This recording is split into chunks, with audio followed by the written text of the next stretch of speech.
ಕುಡಚಿ ಪುರಸಭೆ 2ನೇ ಅವಧಿಗೆ ಅಧ್ಯಕ್ಷರಾಗಿ ಹಮೀದುದ್ದೀನ್ ರೋಹಿಲೆ, ಉಪಾಧ್ಯಕ್ಷರಾಗಿ ಶಿವಪ್ಪ ಗಸ್ತಿಯವರ ಆಯ್ಕೆ ನಂತರ ನಡೆದ ಮೊದಲನೇ ಸಾಮಾನ್ಯ ಸಭೆಯಲ್ಲಿ 10 ವಿವಿಧ ಅಭಿವೃದ್ಧಿ ಕಾಮಗಾರಿಗಳ ಕುರಿತು ಹಾಜರಿದ್ದ 18 ಸದಸ್ಯರಲ್ಲಿ ವಿಷಯ ಮಂಡನೆ ಮಾಡಿ ಸರ್ವಾನುಮತದಿಂದ ಠರಾವು ಪಾಸ್ ಮಾಡಲಾಯಿತು.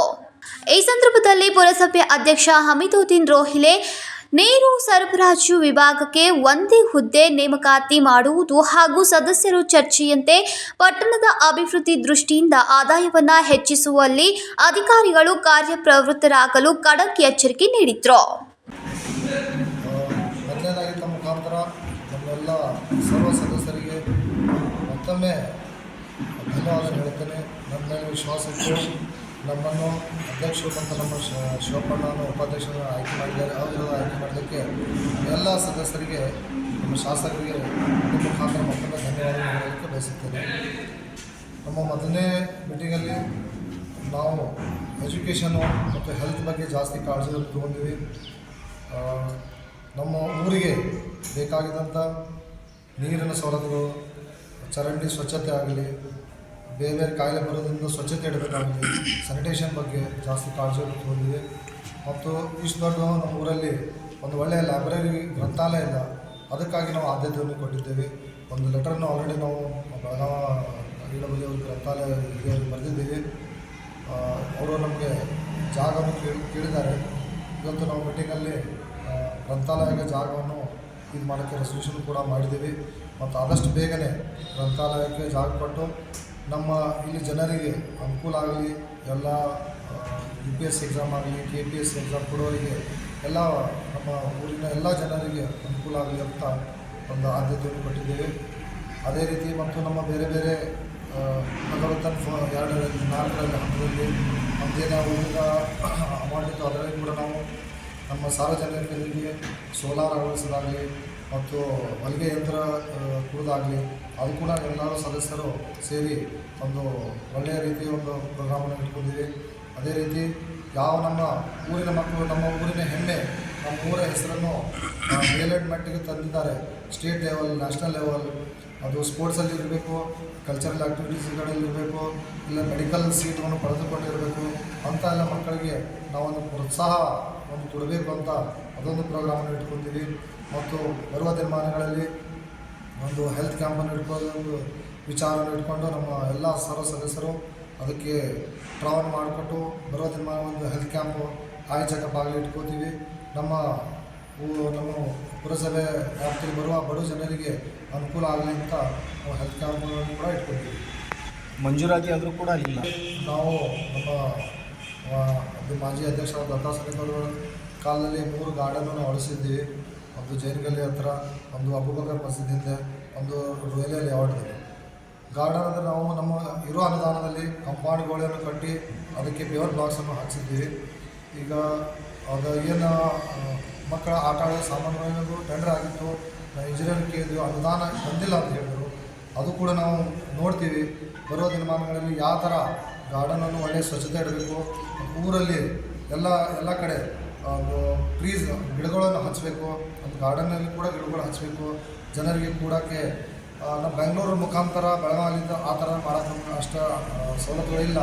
ನಮ್ಮ ಊರ ಹಂತದಲ್ಲಿ ಏನೋ ರೀತಿ ಒಳ್ಳೆಯದನ್ನು ನಮ್ಮ ಹಿರಿಯ ಜನರಿಗೆ ಕೂಡೋಕ್ಕಾಗಲಿ, ಮಕ್ಕಳಿಗೆ ಆಟ ಆಡೋಕ್ಕಾಗಲಿ ಎಲ್ಲೆಲ್ಲ ಅನುಕೂಲ ಇದೆ ಎಲ್ಲ ಕಡೆ ನಾವು ಗಾರ್ಡನ್ ಸವಲತ್ತುಗಳು ಮಾಡ್ತೀವಿ. ಬರೋ ದಿನಮಾನಗಳಲ್ಲಿ ನಾವು ಎಲ್ಲ ಕಡೆ ನಾವು ಪ್ಲಾಂಟೇಷನ್ ಕೂಡ ಹಮ್ಮಿಕೊಳ್ತೇವೆ. ಒಂದು ಪ್ರೋಗ್ರಾಮ್ ಇಟ್ಕೊಂಡು ಎಲ್ಲ ಊರು ತುಂಬ ನಮ್ಮ ಫಿಲ್ಟರ್ ಹೌಸ್ ಆಗಲಿ, ಸ್ಕೂಲ್ಸ್ ಆಗಲಿ, ಗಾರ್ಡನ್ ಆಗಲಿ ಎಲ್ಲ ಕಡೆ ನಾವು ಗಿಡಗಳು ಹಚ್ಚೋ ಪ್ರೋಗ್ರಾಮ್ ಕೂಡ ಇಟ್ಕೊತೀವಿ.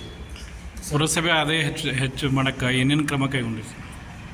ಈ ಪುರಸಭೆ ಆದಾಯ, ಯಾಕಂದರೆ ತಮ್ಗೆ ಗೊತ್ತಿರ್ಬೇಕಾದ್ರೆ ನಮಗೆ ಸರ್ಕಾರದಿಂದ ಆದಾಯ ಬರೋದು ಕಡಿಮೆ ಆಗಿದೆ. 15 ಫೈನಾನ್ಸ್ ಬಿಟ್ಟು 15 ಹಣಕಾಸು ಬಿಟ್ಟು ಬೇರೆ ಯಾವುದೋ ಅಂತ ಬರ್ತಾ ಇಲ್ಲ. ಮೊನ್ನೆ ನಮ್ಮ ಮಾನ್ಯ ಶಾಸಕರು ನಮ್ಮ ಪಟ್ಟಣಕ್ಕೆ 3 ಕೋಟಿ ಮೈನಾರಿಟಿ ಅನುದಾನವನ್ನು ಕೊಟ್ಟಿದ್ದರು. ಅದರಲ್ಲಿ ನಮ್ಮೆಲ್ಲ ಕೆಲಸ ಕಾರ್ಯಗಳು ನಡೀತಾವೆ. ಬೇರೆ ಬೇರೆ ಕಡೆಯಲ್ಲಿ ಡ್ರೈನೇಜ್ ಕೆಲಸ ಆಗಲಿ, ರೋಡ್ ಕೆಲಸ ಆಗಲಿ ನಡೀತಾ ಇದೆ. ಬಟ್ ನಮ್ಮ ಪುರಸಭೆ ಆದಾಯ ಹೆಚ್ಚಾಗಲಿಕ್ಕೆ ನಾವು ಏನು ಟ್ರೇಡ್ ಲೈಸೆನ್ಸು ನಮ್ಮ ಊರಲ್ಲಿ ಎಷ್ಟಿದ್ದಾವೆ, ಯಾವುದೇ ಕಾರಣಕ್ಕಾಗಿ ರಿನ್ಯೂವಲ್ ಆಗಿಲ್ಲ, ಏನು ಡಾಕ್ಯುಮೆಂಟ್ ತೊಗೊಂಡಿದ್ದೆ ಇದೆ, ಯಾವುದೋ ಥರದ ಪ್ರಾಬ್ಲಮ್ ಇತ್ತಂದರೆ ನಮ್ಮ ಸಂಬಂಧಪಟ್ಟ ಅಧಿಕಾರಿಗೆ ಸೂಚನೆ ನೀಡಿದ್ದೀವಿ. ಏನೋ ಟ್ರೇಡ್ ಲೈಸೆನ್ಸ್ ರಿನ್ಯೂವಲ್ ಆಗಲಿ, ಅದು ಟ್ಯಾಕ್ಸ್ ಆಗಲಿ, ಟವರ್ಗಳ ಏನು ಆಲ್ರೆಡಿ ಟವರ್ಗಳನ್ನು ಇಟ್ಟಿದ್ದಾರೆ 9-10 ವರ್ಷ ಅದಕ್ಕೆ ಏನೋ ಪ್ರಾಬ್ಲಮ್ ಆಗಿದೆ, ಟ್ಯಾಕ್ಸ್ ಬಂದಿಲ್ಲ, ಅದಕ್ಕೂ ಕೂಡ ನೋಟಿಸ್ ತೆಗೆಯುವಂಥ ನಾವು ಸೂಚನೆಯನ್ನು ನೀಡಿದ್ದೀವಿ. ಇದೇ ರೀತಿ ಎಲ್ಲ ಮುಖಾಂತರ ನಾವು ಏನೋ ನಮ್ಮ ಬಾಡಿಗೆ ಅಂಗಡಿಗಳಿದ್ದಾವೆ ಅದರದ್ದು ಕೂಡ ನಮ್ಮ ಎಲ್ಲ ಸದಸ್ಯರು ಕೂಡಿ ಮತ್ತೊಮ್ಮೆ ನಾವು ನೋಡ್ತೀವಿ. ಲಾಸ್ಟ್ ಟೈಮ್ ನಾವು ಬಾಡಿಗೆ ಅಂಗಡಿಗಳು ನಮ್ಮ ಪುರಸಭೆ ಬಾಡಿಗೆ ಅಂಗಡಿಗಳನ್ನು ಕೊಟ್ಟಿದ್ದೀವಿ, ಅದರ ಕೂಡ ಮುಕ್ತಾಯಗೊಂಡಿದೆ. ಬಾಡಿಗೆ ತುಂಬ 10 ವರ್ಷ ಹಿಂದೆ ತುಂಬ ಕಡಿಮೆ ಬಾಡಿಗೆಯಲ್ಲಿ ಕೊಟ್ಟಿದ್ದೀವಿ, ಇವಾಗ ಬಾಡಿಗೆ ಜಾಸ್ತಿ ಆಗಿದೆ. ಅದಕ್ಕೆ ನಾವು ತಿರ್ಗಾ ಆಪ್ಷನ್ ಮಾಡೋಕ್ಕೆ ನಾವು ಮುಂದೆ ಕ್ರಮ ತಗೊಂಡು ಬರಿತೀವಿ. ನಮ್ಮ ಹಳೆ ಪುರಸಭೆ ಬಿಲ್ಡಿಂಗ್ ಏನಿದೆ ಅದಕ್ಕೂ ಕೂಡ ನಾವು ಯಾವ ಸ್ಕೂಲಿಗೆ ಯಾವ ಪೋಸ್ಟ್ ಆಫೀಸಿಗೆ ಕೊಡಬೇಕಂತ ಅದು ಕೂಡ ಒಂದು ರೀತಿಯ ಆದಾಯ ಬರುತ್ತೆ ಅಂತೂ ಇಟ್ಕೊಂಡಿವಿ. SWM ಅಲ್ಲಿ ನಮಗೂ ಏನು ಟ್ಯಾಕ್ಸ್ ಹಚ್ಚಬೇಕು, ರೆಸಿಡೆನ್ಷಿಯಲ್ಗೆ 180 ರೂಪಾಯಿ ವರ್ಷಕ್ಕೆ, 300 ರೂಪಾಯಿ ಕಮರ್ಷಿಯಲ್ಗೆ, ಇದು ಬಿಟ್ಟು ಎಲ್ಲೆಲ್ಲಿ ಹಾಸ್ಪಿಟಲ್ ಇದೆ, ಮೆಡಿಕಲ್ ಇದೆ, ಲಾಡ್ಜಸ್ ಇದೆ, ಬಾರ್ಸ್ ಇದೆ, ಡೈರೀಸ್ ಇದೆ, ಬೇರೆ ಬೇರೆ ರೀತಿಯ ಟ್ಯಾಕ್ಸ್ ಇದೆ.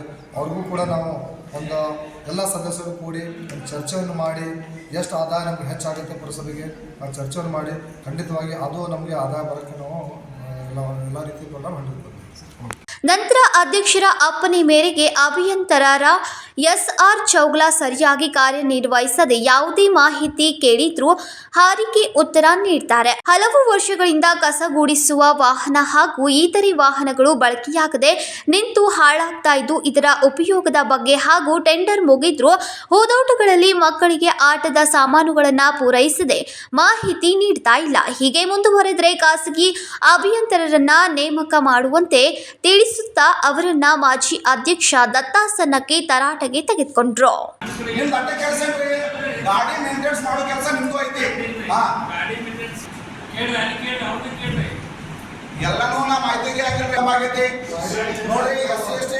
ಎಸ್ ಸಿ ಎಸ್ ಟಿ ಅನ್ನೋದನ್ನ ವಿಳಂಬ ಆಗೈತೆ ಅಂತ ನಾ CRC ಕಂಪ್ಲೇಂಟ್ ಕೊಡಾಕ ನಿಮ್ದು ಇಬ್ಬರು ಕೂಡಿ ಎಸ್ ಸಿ ಎಸ್ ಟಿ ಅನ್ನೋವನ್ನು ನೀವು ವಿಳಂಬ ಮಾಡಿದಿರಿ.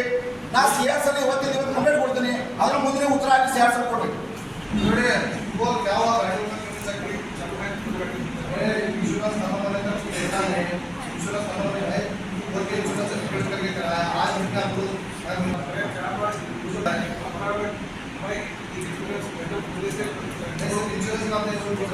गाड़ियाँ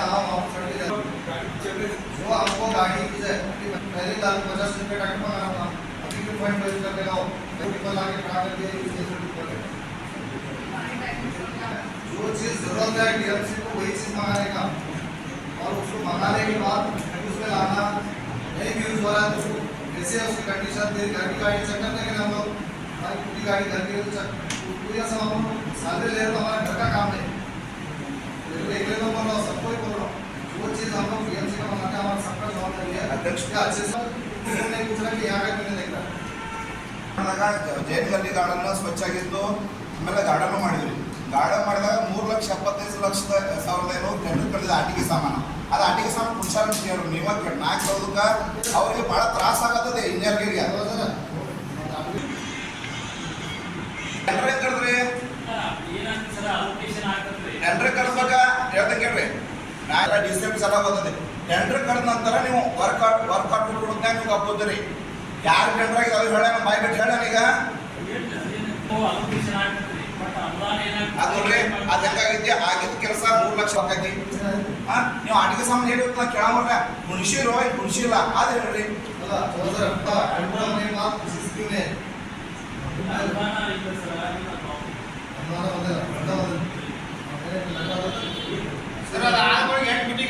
ಪುರಸಭೆ ವಾಣಿಜ್ಯ ಮಳಿಗೆಗಳ ಹಲವು ವರ್ಷಗಳ ಬಾಡಿಗೆ ಸಂಗ್ರಹ, ಖಾಸಗಿ ಹಾಗೂ ಪುರಸಭೆ ವಾಣಿಜ್ಯ ಮಳಿಗೆಗಳ ಪರವಾನಗಿ ನವೀಕರಣ, ಟವರ್ಗಳ ಮತ್ತು 10 ವರ್ಷಗಳ ಕರ ವಸೂಲಿ ಹಲವು ವರ್ಷಗಳಿಂದ ಮಾಡಿಯೇ ಇಲ್ಲ. ಇದರಿಂದ ಪುರಸಭೆಗೆ ನಷ್ಟ ಆಗ್ತಾ ಇದೆ. ಸ್ಯಾನಿಟರಿ ಇನ್ಸ್ಪೆಕ್ಟರ್ ಬಿಲವಡೆಯವರಿಗೆ ಕೂಡಲೇ ಕಾರ್ಯಪ್ರವೃತ್ತರಾಗುವಂತೆ ಸದಸ್ಯ ಸಂಜೀವ್ ರೆಡ್ಡಿ ತರಾಟೆಗೆ ತೆಗೆದುಕೊಂಡ್ರು. ಮುನ್ಸಿಪಾಲಿಟಿ ಅಂಗಡಿಯಾಗ ಬಾಡಿಗೆದಾಗ ಎಷ್ಟು ಅಂಗಡಿ ಚಲೋದ ಹೇಳ್ರಿ, ಪಟ್ನ ಎಷ್ಟು ಅಂಗಡಿದಾಗ ಚಲೋದ ಹೇಳ್ರಿ. ಮುನ್ಸಿಪಾಲಿಟಿ 28 ಅಂಗಡಿಯಾಗ ಪಲ್ಲ ಭಾಗ ಆಗಿ ಅಂದ್ರೆ 4-5 ಅಂಗಡಿ ಅಲ್ಲ, ಅಲ್ಲೇ 28 ಅಂಗಡಿಯಾಗ 32-33 ಅಂಗಡಿ ಅದಾವ. ಅದು ಬಿಟ್ಟು ಇಲ್ಲಿ ವಾಟರ್ ಟ್ಯಾಂಕ್ದಾಗ 12 ಅಂಗಡಿ ಅದಾವ. ಮುನ್ಸಿಪಾಲಿಟಿಗೆ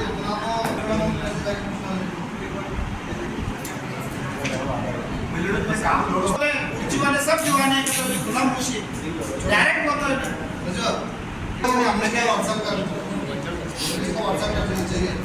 और अभी तो जाके एक अभ्यास करता है, तो हमारा शॉप जाता है, देखो एसोसिएशन वाली कमेटी को हम लोग भी आते हैं, उनको सबको बुला। ये अभी जो मेरे पास लिस्ट है, अभी क्लास स्टोर का हर दुकान वाले का नाम है, कपड़े दुकान का 1,12,000 रुपये एसोसिएशन कमेटी का। ಇನ್ನು ಈ ಸಂದರ್ಭದಲ್ಲಿ ಮುಖ್ಯಾಧಿಕಾರಿ ಬಾಬಾ ಸಾಹೇಬ್ ಮಾನೆ ಸ್ವಾಗತಿಸಿದ್ರು. ಸಮುದಾಯ ಅಧಿಕಾರಿ ಎಸ್.ಬಿ. ಕದಂ ನಿರೂಪಿಸಿದ್ರು. ಇನ್ನು ಈ ಸಂದರ್ಭದಲ್ಲಿ ಅನೇಕರು ಉಪಸ್ಥಿತರಿದ್ದರು. ಸಂಜೀವ್ ಬ್ಯಾಕುಡೆ, KMM ಕನ್ನಡ, ರಾಯಬಾಗ್.